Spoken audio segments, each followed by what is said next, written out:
हाय, मैं डॉक्टर निशित ओझा, प्रसूति व स्त्रीरोग तज्ञ, doctor ओझाज hospital Panvel, Navi Mumbai, Maharashtra, India से आपका स्वागत करता हूं और आपका अभिवादन करता हूं। आज हम बात करेंगे प्रसूति की सही तारीख कैसे तय करें और गर्भावस्था की सही आयु जानना और ईडीडी जानना क्यों इतना महत्वपूर्ण है।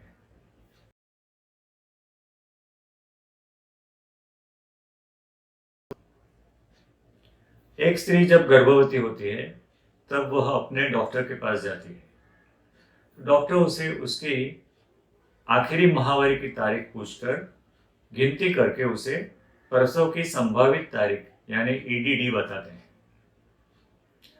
जब वह स्त्री सोनोग्राफी स्कैन के लिए जाती है तब वह डॉक्टर उसका सोनोग्राफी करके उसको एक ईडीडी बताते हैं।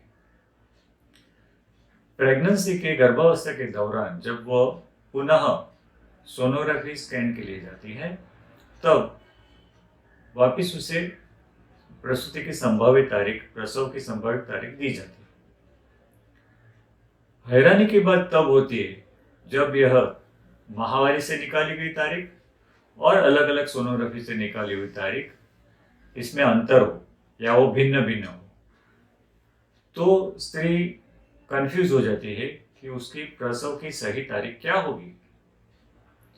आइए इस विषय पर आज बात करते हैं और इस प्रश्न का निराकरण करते हैं।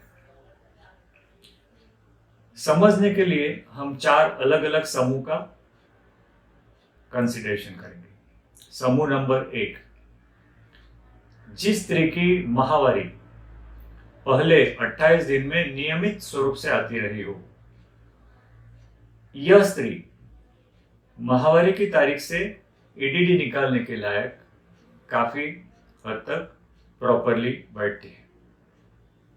यानी अगर पहले की माहवारी नियमित रही हो तो उसकी ईडीडी एलएमपी से निकाली जाती है। लास्ट आखिरी माहवारी की तारीख में 280 दिन जोड़े और पाए आपकी प्रसव की संभाव्य तारीख। साथ में जब आपका 6 से 14 हफ्ते के बीच में सोनोग्राफी होती है तो उसमें जो आपको प्रसव की तारीख दी जाती है उसको और आपकी एलएमपी से निकाली गई तारीख को मैच करके देख सकते हैं।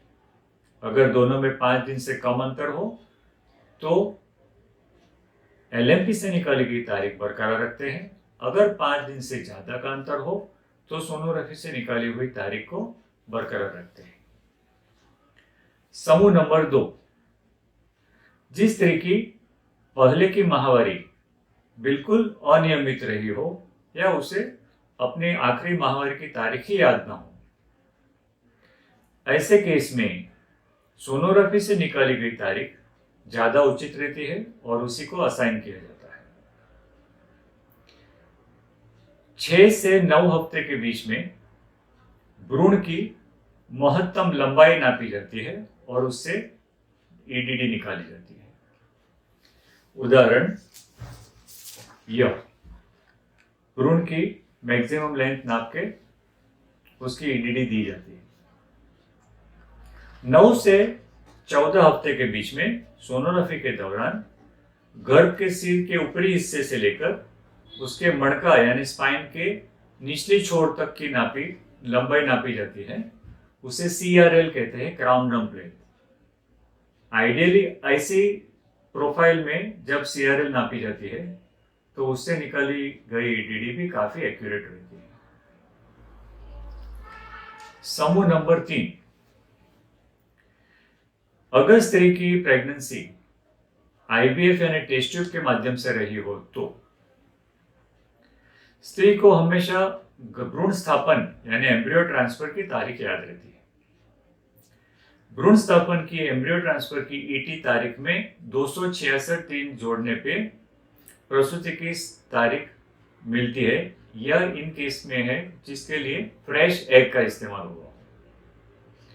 अगर फ्रोजन एम्ब्रियो का स्थापन किया गया हो तो ईटी में 266 दिन जोड़े और उसमें से भ्रूण की आयु माइनस करे यानी वजा करे।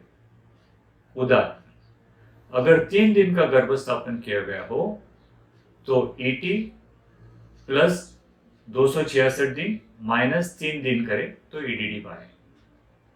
अगर 5 दिन के भ्रूण का स्थापन किया गया हो तो ET प्लस 266 माइनस यानी वजह 5 दिन करे तो आप पाएंगे आपकी EDD। समूह नंबर 4, जिस स्त्री में एक से अधिक गर्भधारणा हुई हो यानी कि जुड़वा गर्भधारणा हुई हो और अगर दोनों गर्भ का नाप अलग अलग दिखाई देता हो तो जो गर्भ का नाप ज्यादा है उसके हिसाब से आपकी EDD तय की जानी चाहिए। अभी एक सबसे महत्वपूर्ण बात ये आती है कि ये तारीख तो आपको दी गई, असाइन की गई, अगर उसके बाद में दूसरी तिमाही या तीसरी तिमाही में सोनोग्राफी किए जाने पर एक अलग EDD आती है तो इन अवस्था में क्या करें।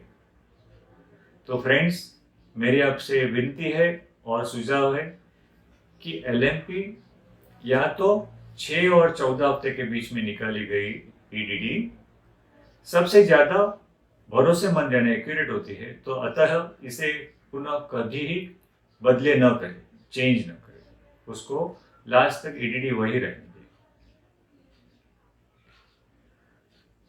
अभी ये गर्भावस्था की सही आयु जानना क्यों जरूरी है, ये एक प्रश्न लेते हैं। गर्भावस्था के दौरान कई सारे जांच करने होते हैं, यानी खून की जांच है, डबल मार्कर जांच है, क्वाड्रुपल मार्कर जांच है या सोनोग्राफी है। सोनोग्राफी में एंटी स्कैन है, एनोमली स्कैन है, बाद में ग्रोथ स्कैन हो, तो ये सब जांच करने के लिए उचित समय तय करने के लिए हमें गर्भावस्था की सही आयु जाननी बहुत जरूरी रहती है।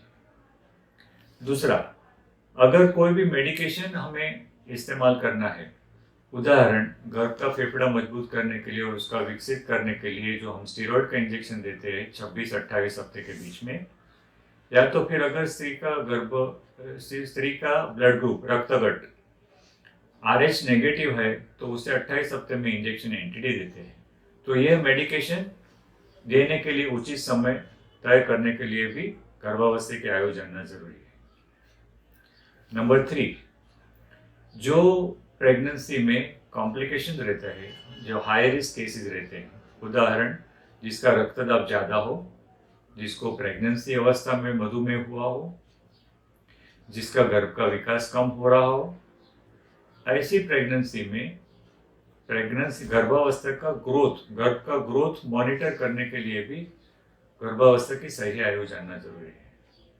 नंबर 4, हाई रिस्क केसेस यानी हाई ब्लड प्रेशर, मधुमेह, पहले की गर्भावस्था में अगर गर्भाशय में मृत्यु हो गया हो या गर्भ की विकास कम हो रहा हो, ऐसे केसेस में सही समय पे गर्भ को बाहर निकालने यानी डिलीवरी कराना पड़ता है, उसके लिए भी प्रेगनेंसी की सही आयु जानना जरूरी है। नंबर 5, जब हम प्रसूति कराते हैं तब नवजात शिशु की उचित देखभाल करने के लिए हमें उसकी गर्भावस्था की आयु एवं उसका अपेक्षित वजन जानना बहुत जरूरी रहता है। और एक प्रश्न लेते हैं, EDD तय होने पर क्या स्त्री की प्रसव उसी दिन होती है? ऐसा देखा जाता है कि 10% स्त्री की प्रसूति या प्रसव दी गई तारीख के ऊपर होती है, 80% की प्रसूति की प्रसव दी गई तारीख से पहले होती है और 10% की प्रसव दी गई तारीख के बाद में भी हो सकती है। तो किसकी प्रसव डिलीवरी की तारीख दी गई है उससे पहले हो सकती है?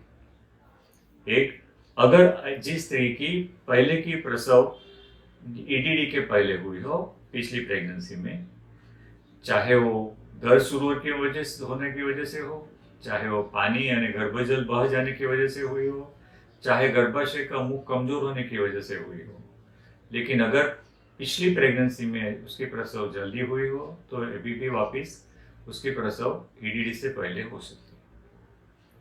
नंबर 2, जो गर्भावस्था में कॉम्प्लिकेशंस है, यानी ब्लड प्रेशर ज़्यादा है, मधुमेह है, विकास कम हो, प्लासेंटा यानी गर्भनाल गर्भाशय के निचले हिस्से में रुका हो, तो ऐसी कंडीशंस में भी उसकी प्रसव तारीख के पहले हो सकती है। नंबर 4, जो स्त्री अधिक मात्रा में कॉफी का सेवन करती हो या तंबाकू, धूम्रपान या दारू की जिसे व्यसन हो, उसकी प्रसूति भी ईडीडी के पहले हो सकती है। अब देखते हैं किन स्त्री की प्रसव ईडीडी के बाद हो सकती है। जो स्त्री प्रथम बार गर्भवती हुई हो, जो स्त्री की पिछली डिलीवरी ईडीडी के बाद हुई हो, और जिस स्त्री को मोटापा हो यानी उसका बीएमआई 30 से ज़्यादा हो, इन स्त्रियों में प्रसव ईडीडी के बाद होने की ज़्यादा संभावना है। तो यह वीडियो का मेन उद्देश्य है कि एक बार आपकी सही ईडीडी तय की गई हो तो उसे कभी न बदलें, और आशा रखता हूँ यह वीडियो से आपकी बहुत सारी डाउट्स क्लियर होंगे, दुविधा दूर होगी। धन्यवाद।